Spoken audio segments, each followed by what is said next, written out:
Welcome to the Lowy Winkler Family Rare Book Center.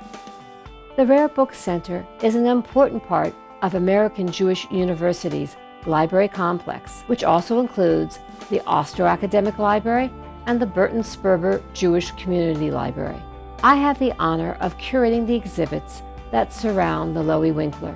I'm pleased to present the exhibit Jerusalem, City of Stone, a tribute to American Jewish University's own Platt Borstein Gallery, which is participating in the Jerusalem Biennale. Soraya Nazarian, a longtime sculpture student at AJU's Wizen Center, sculpts pieces that are not only striking examples of works in stone, but they also align with the lyrics of the famous song Yerushalayim Shel Zahav.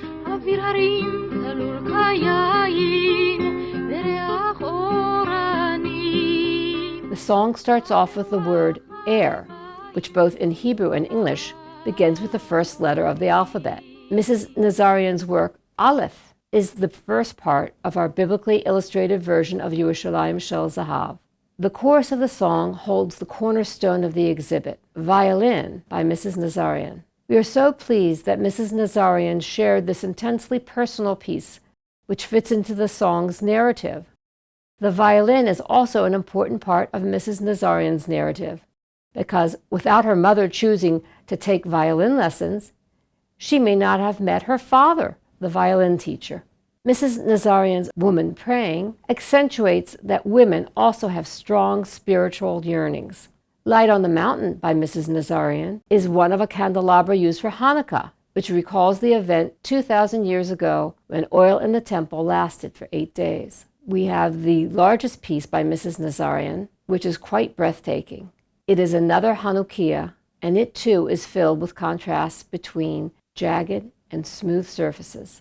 If you've ever been in Jerusalem at sunset, you'll never forget the golden glow of the ancient stones. Nowhere else on earth does such a color exist. An example of Jerusalem stone can be found in Mrs. Nazarian's piece, Flame, upstairs in the Platt Borstein Gallery. Mrs. Nazarian has captured the look of the walls of the old city of Jerusalem in her piece, Circle of Life, and the Western Wall is still in the heart of this city. The exhibit concludes with an early work by Mrs. Nazarian, Leo the Lion. The lion is also the symbol for the city of Jerusalem. This 1836 Bible has a lion in a mirror image of the repose Mrs. Nazarian captured in such detail. The verse is from Job chapter 5, "For thou shalt be in league with the stones of the field, and the wild beasts shall be at peace with thee."